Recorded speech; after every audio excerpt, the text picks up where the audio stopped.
안녕하세요. 하이투자증권에서 경제를 맡고 있는 박성입니다.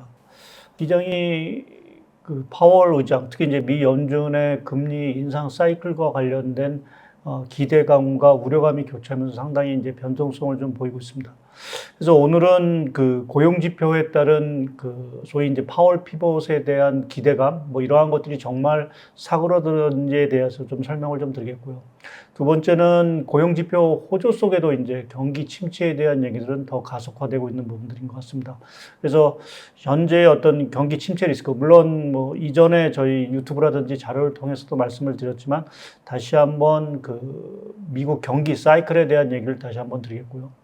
또 지난주 펠로시 의장의 대만 방문으로 지금 계속 촉발되고 있는 중국과 대만, 소위 이제 양안 리스크가 과연 이제 중국 경기에 어떠한 영향을 미칠 건지라는 부분에 대해서도 좀 설명을 드리겠고, 마지막으로는 이러한 양안 리스크 자체가 과연 이제 국내 금융시장 이러한 쪽에 어떠한 여파를 미칠지에 대해서 좀 설명을 좀 드리도록 하겠습니다. 잘 아시다시피 그동안 7월 FOMC가 끝나고 나서 소위 미 연준의 금리 인상 스텝 자체가 다소 조금 이제 둔화가 되지 않았겠느냐. 소위 이제 파월 피벗이라고 얘기하는 그러한 기대감에 좀 편승해서 주식시장이 상당히 랠리를 보여왔었는데, 지난 이제 금요일이죠. 8월 5일 날 발표된 미국 7월 고용 지표가 예상외로 서프라이즈를 기록하면서 소위 이제 파월 피벗에 대한 기대감 자체가 상당히 좀 약화된 모습을 좀 보여주고 있는 것 같습니다. 그것을 대표적으로 보여주고 있는 것이 화면상에 있듯이 9월 달에 FOMC에서 과연 얼마의 금리를 올릴까라는 어떤 시장의 확률 자체가 그동안은 50bp 인상 확률 자체가 75bp 인상 확률보다 상당히 높았었지만 고용지표 발표 이후 75bp 확률, 그러니까 소위 자이언트 스텝 자체를 계속할 거다라는 어떠한 심리 자체, 또 확률 자체가 크게 올라가면서 시장에 조금 부담감을 좀 주고 있는 것 같습니다. 물론 저희가 고용지표 하나만 가지고 9월에 FOMC 금리 자체가 자이언트 스텝으로 계속 갈 거다.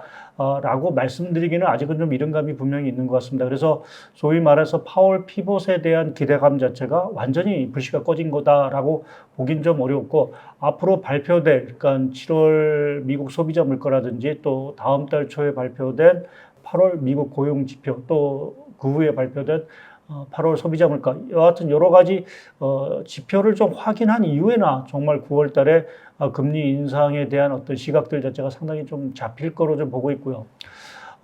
제가 오늘 말씀을 드리고 싶은 거는 뭐 고용지표 서프라이즈 때문에 파월 피벗에 대한 기대감이 낮아졌지만, 우리가 7월 소비자 물가를 기점으로 해서 소위 물가 정점에 대한 기대감 자체가 좀 살아날 수 있다. 그것이 어찌 보면 9월 달에 미 FOMC 회의에서 금리 인상 사이클 자체가 다소 둔화될 수 있는 어떤 시그널 자체가 나오는 단초가 되지 않겠느냐라는 쪽에 좀 생각을 하고 있고요.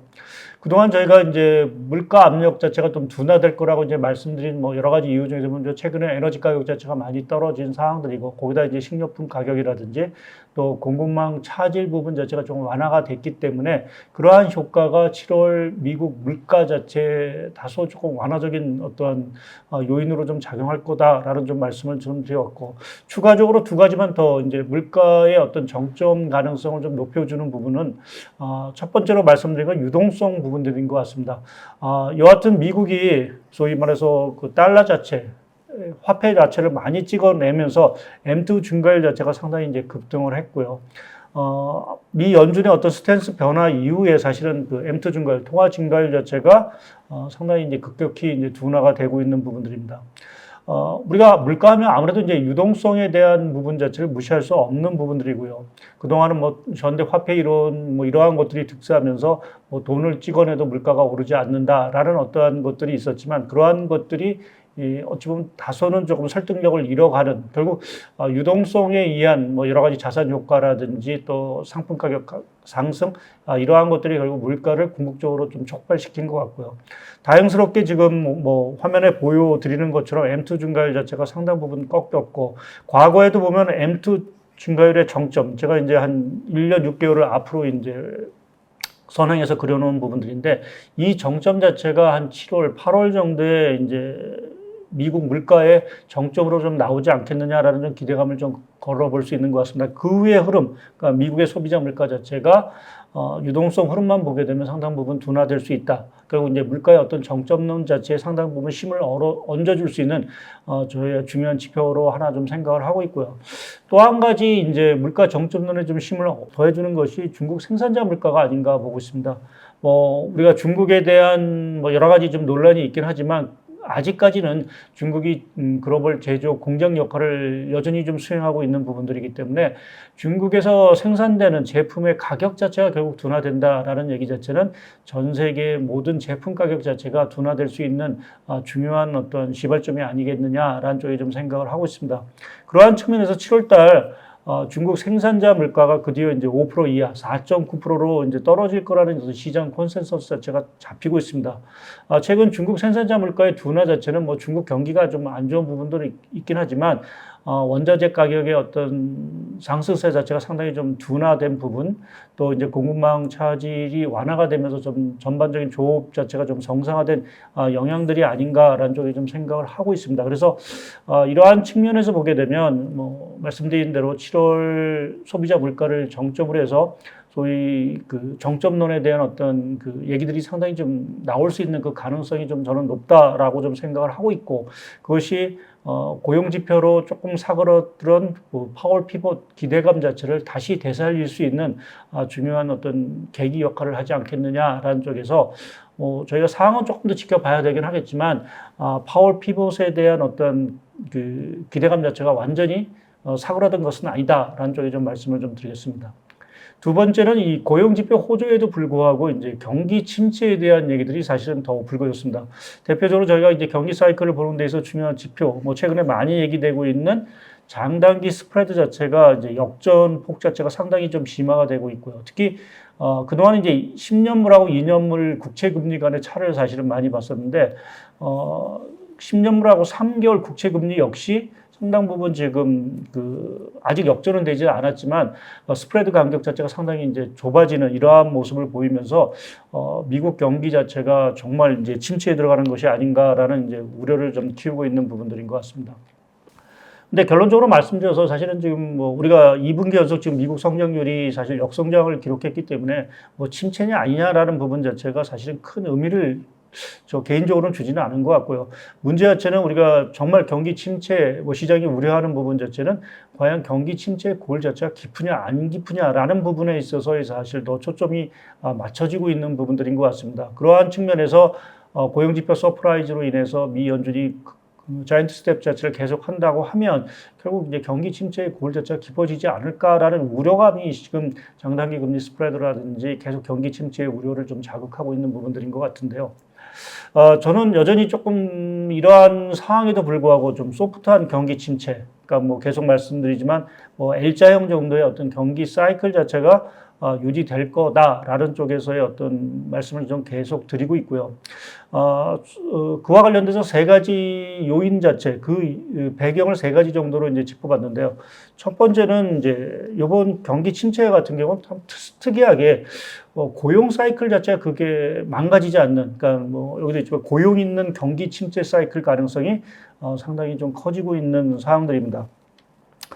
지금 최근에 고용지표 7월달 고용지표 서프라이즈를 기록했지만 다른 여타 보조 고용지표 자체는 최근에 조금 그 개선세 자체가 조금 주춤해지는, 조금은 좀 악화된다라고 할까요? 조금 고용시장 자체가 좀 주춤하는 모습들을 좀 보이고 있습니다. 그럼에도 불구하고 지금 구인 건수 마이너스 구직 건수, 그러니까 얼마만큼 시장에 일자리 자체가 부족하느냐라는, 얼마나 많으냐라는 부분 자체를 보여주는 부분들인데, 사실은 지금은 일자리가 풍부하고 그만큼 사람은 없는 이러한 현상들 자체가 과거 어느 때와 볼 수 없는 현상들이 좀 계속되고 있는 부분들입니다. 그러니까 가장 중요한 고용 있는 경기 침체를 보여주는 가장 중요한 지표인 것 같고요.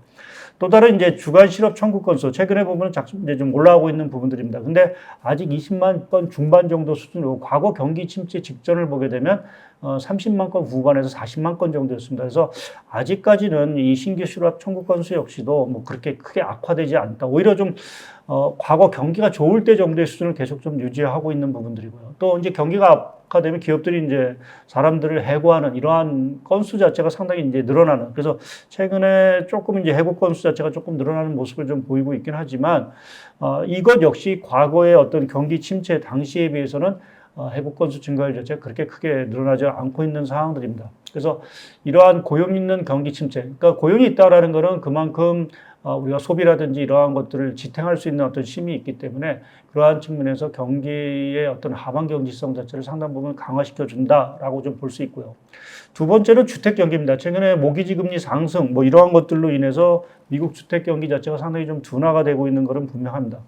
근데 그 과거에 비해서 미국의 그 주택 경기 뭐 구조적인 요인 뭐 요인도 분명히 약간 주택을 잘 안 지은 부분들이기 때문에 주택 공급 자체가 상당히 좀 부족하다라는 부분도 있긴 하지만 여하튼 과거 경기 침체 보시면 알겠지만 제가 그 주택 착공 건수의 차트를 그려놨습니다. 근데 과거 경기 침체를 보게 되면 착공 건수 자체가 상당히 급격히 감소하는 모습들을 저희가 확인할 수 있는데 최근에 다소 좀 줄어들었습니다. 그렇지만 역사적인 어떤 평균치 부분을 훨씬 넘는 지금 주택 착공수를 유지하고 있다라는 부분 자체는 아직 주택 경기에서 심각한 경기 침체의 어떤 시그널들이 보이고 있지 않다. 또 이러한 주택 경기의 침체가 사실은 나온다라고 하면 경기 침체의 골이 당연히 깊어질 수밖에 없는 부분들입니다. 근데 이러한 시그널 자체가 아직은 나오지 않고 있고 앞으로도 그 가능성이 크지 않다라고 보면은 소위 말해서 소프트한 경기 침체 가능성을 높여주는 하나의 중요한 요인인 것 같고요. 세 번째 부분은 우리가 뭐 계속 그 성장주라든지 이러한 쪽에 관심을 좀 갖고 있는데 소위 그와 관련돼서 무형자산과 관련된 투자 그것이 이제 GDP 개정 상황에서 보게 되면 지식 재산 생산물 투자라는 이제 그 고정 투자 항목 중에 세부 항목이 있습니다. 이 세부 항목을 미국을 보게 되면 지금 8개 분기 연속 거의 10%대 증가율을 좀 유지를 하고 있는 상황들입니다. 그러니까 그만큼 무형자산의 투자 또 미국의 어떤 경제 산업의 어떤 패러다임 전환 자체가 계속 디지털 쪽으로 넘어가고 있다라는 분명한 신호를 좀 보여주고 있다라는 부분에서 보게 되면 이러한 그 미국의 성장의 축 자체가 살아있다라는 어떤 의미에서 미국 경기 자체의 어떤 침체 이러한 것들의 폭 자체를 상당 부분 줄여줄 수 있는 요인으로 좀 보고 있습니다. 그래서 저희가 결론적으로 말씀드리겠지만 경기 침체 약간의 올 수 있는 그 가능성을 저희가 배제할 수는 없는 부분들이 있지만 과거처럼 어떤 심각한 어떤 신용 위기를 동반한 어떤 고리 깊은 경기 침체가 발생할 가능성은 아직까지는 그렇게 크지 않다라는 부분으로 제 말씀을 좀 마무리하겠고요. 그다음 이제 세 번째 주제로 최근에 이제 펠로시 의장의 그 대만 방문으로 인해서 미국과 중국 또는 중국과 대만의 어떤 갈등 관계가 상당히 이제 깊어지고 있는 부분들인 것 같습니다. 근데 결론적으로 말씀드려서 이 양안 리스크 자체가 뭔가 미중 간의 치킨 게임으로 갈 거냐라는 부분에서 보면 그 가능성은 일단 낮다라는 좀 생각을 하고 있고요. 가장 중요한 이유는 미국이나 중국, 그러니까 바이든 대통령이라든지 시진핑 국가 주석 입장에서 현재 그 미중 갈등 문제를 여기서 더 어떤 군사적인 충돌이라든지 이러한 외교적 갈등 자체로 심화시키기가 상당히 조금 쉽지 않다. 그러니까 바이든 대통령은 11월 중간 선거를 앞두고 있고 또 시진핑 국가 주석은 이 당대회라는 어떤 정치 이벤트를 앞두고 있기 때문에 굳이 여기서 미중 간의 어떤 치킨 게임 양상으로 이제 사태를 확산시키는 것을 서로 꺼릴 수밖에 없는 시점으로 좀 보고 있습니다. 다만 이제 중국 같은 경우에는 소위 이제 하나의 중국이라는 기본적인 이제 명분이 있기 때문에 이번 대만 문제를 가지고 그동안 이제 경제 문제라든지 코로나 문제로 인해서 시진핑 국가주석이 상당히 좀 곤란한 입지에 있었는데 이것을 좀 전환할 수 있는 계기로 이러한 대만 문제, 그러니까 하나의 중국이라는 어떤 큰 슬로건 자체를 내걸고 어떤 이러한 대만 문제 자체를 정치적 이슈화할 가능성은 상당히 있다. 라는 부분에서 이게 자체적으로 중국 내 어떠한 그 대만 문제 자체는 상당히 지속이 될 수 있고 또 양안 문제 자체가 상당히 긴장 관계를 좀 유지할 수 있는 가능성은 있지만 그것이 미중 간의 치킨 게임으로 확산될 가능성은 개인적으로는 상당히 조금 적다라는 좀 생각을 좀 하고 있고요. 문제 자체는 이러한 그 양안 간의 리스크 자체가 과연 이제 중국 경기에는 어떤 영향을 미칠 거냐라는 부분 자체가 우리 금융시장이라든지 경기 입장에서는 상당히 중요한데 아무래도 부정적인 영향이 클 수밖에 없을 거로 좀 보고 있습니다. 당분간 중국은 대만에 대해서 여러 가지 경제 제재를 좀 할 수밖에 없는 그러한 상황들이고요. 근데 중국 입장에서 보게 되면 지금 대만, 그러니까 중국 전체 수입 중에서 대만이 차지하는 수입 비중 자체가 9%가 조금 넘는 상황들입니다. 또 그 중에 대만으로부터 무엇을 주로 많이 수입을 하냐라고 보면 뭐 아무래도 대만이 이러한 반도체라든지 여러 가지 이제 IT 쪽이 강한 부분들이기 때문에 전자기기 이러한 것들이 거의 한 85% 정도 비중을 차지하고 있는 상황들입니다. 이 얘기를 말씀을 드리는 이유 자체는 결국 중국이 그 대만에 대해서 여러 가지 이제 경제 제재에 나섰을 경우 당연히 이러한 그 전자기기라든지 이러한 쪽에서의 공급 자체가 차질을 빚을 수 있는 부분들이 있고요. 그것은 중국의 여러 가지 제조업의 공급망 부분에 사실 부정적인 영향을 미칠 수밖에 없을 거로 좀 보고 있습니다. 이제 그러한 측면에서 보게 되면 당연히 중국 경기에는 또 다른 이제 악재가 생겼다라고 좀 저희가 좀 평가할 수 있는 부분들이고, 최근에 중국 경기와 관련돼서 여러 가지 뭐 부동산 문제도 있고 뭐 한 부분들이기 때문에 중국의 여러 가지 신용 리스크 자체가 제대로 이제 그러니까 진정이 되지 못하고 있는 상황에서 양안 리스크 자체도 다시 불거진 상황들이고, 또 최근에 뉴스를 보셨으면 알겠지만 중국의 대표적인 관광지인 하이난에 대해서 중국이 이제 봉쇄 조치, 코로나 봉쇄 조치를 다시 했다라는 부분 자체는 더더욱 이제 관광 산업 자체에 대해 타격을 미칠 수밖에 없는 부분들인 것 같습니다. 그러한 측면에서 보게 되면 올해 중국 경기가 정말 우리가 뭐 제가 여러 가지 리포트라든지 설명을 드렸지만 거의 3%대라는 부분 자체가 거의 이제 가시권에 온 부분들이 아닌가라는 쪽에서 중국 경기와 관련된 여러 가지 불확실성, 그러니까 뭐 지난번 리포트에도 말씀드렸지만 중국과 관련돼서는 경기 경착륙의 출구 자체가 잘 보이지 않는다라는 쪽에서의 결론을 조금 내려볼 수 있는 부분들인 것 같습니다. 이러한 상황에서 과연 이러한 그 양안 리스크 또 중국 경기 자체에 대한 둔화가 과연 국내 금융시장에는 어떠한 영향을 미칠까라는 부분을 좀 살펴볼 수가 있을 텐데요. 그 전에 최근에 그 주가 흐름 자체를 조금은 좀 살펴볼 필요가 있을 것 같습니다. 우리가 이제 2018년, 그러니까 미중 갈등 이후에 보게 되면 미국과 또 중국 간의 주가 흐름을 보게 되면 완전히 차별화된 모습을 좀 보일 수 있고요. 그 중간에 사실은 어떤 우리나라가 좀 껴있는 그러한 모습을 좀 보이고 있고, 특히 이제 주목이 되는 거는 그 우크라이나 전쟁 이후의 모습입니다. 우크라이나 전쟁 이후에 중국 주식시장, 그 후에 중국 주식시장을 보게 되면 대충 한 15% 내외 정도의 지금 하락폭을 좀 기록하고 있고, 미국 기준, MSCI 미국 기준으로 보게 되면 약 한 4%, 우리나라는 한 7% 정도 이제 그 하락폭을 좀 기록하고 있습니다. 그래서 이렇게 보면 뭐 미국과 중국 간의 차별화 현상은 상당히 이제 그 짙어지는 양상이 계속되고 있고, 그 어중간하게 국내가 이제 껴있는 모습이다라고 좀 말씀을 좀 드리겠고요. 지난주 같은 경우에는 다행스럽게 우리나라가 그 대만 양안 리스크에도 불구하고 상당히 좀 선방한 모습, 특히 이제 외국인 자금들 자체 국내 주식시장으로 계속 유입이 되고 있다라는 부분에서 보게 되면 이러한 양안 리스크 자체가 뭐 그렇게 우리나라에 큰 타격을 좀 미치고 있는 부분들은 아닌 것 같습니다. 그래서 말씀드린 대로 이러한 그 미중 간의 치킨 게임 자체로 확산이 되지 않는다라고 하면 양안 리스크 자체가 국내 금융시장에 미칠 영향은 일단은 좀 제한적이라고 좀 보고 있고요. 또 아무래도 이제 대만에 대한 리스크, 뭐 아무래도 중국이 계속해서 뭐 대만과 관련된 그 주변 지역 자체를 봉쇄하거나 군사훈련 자체를 계속 한다라고 하면 대만에 대한 여러 가지 우려 자체가 커질 수 있는 부분, 이 부분 자체는 상대적으로 단기적으로 국내 IT 산업에 좀 호재로 좀 작용할 수 있지 않겠냐. 아무래도 외국인 입장에서 보게 되면 지정학적 리스크가 큰 부분에 투자를 하기보다는 그거보다는 좀 안전한 쪽으로 상당히 선호할 수 있는 부분들이 있어서 뭐 이게 중장기적으로 계속되는 상황들은 아니겠지만 단기적으로 대만의 어떠한 이러한 양안 리스크 자체를 국내 금융시장, 주식시장에는 다소 좀 호재로 좀 작용할 수 있는 가능성이 있다라는 쪽에 좀 생각을 하고 있고요.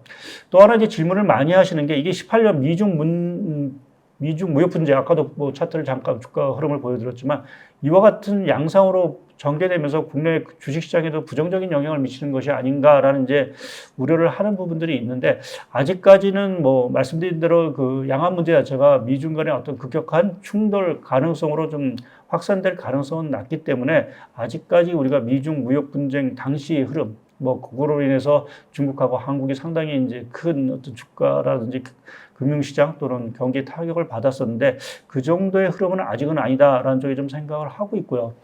다만 이제 앞서 말씀드린 대로 결국 이제 중국 경기가 둔화되는 부분에 있어서의 부정적인 영향, 이것은 시차를 두고 국내 경기에 계속해서 작용을 할 수 있는 부분들이 있습니다. 그래서 이 양안 문제 자체가 결국 장기화된다는 거는 뭐 또 최근에 치포 동맹과 관련된 여러 가지 이제 불확실성 자체를 더 키울 수 있는 요소인 부분들이기 때문에 그러한 측면에서 보면은 뭐 단기간에 해소되는 게 여하튼 좀 좋을 것 같고요.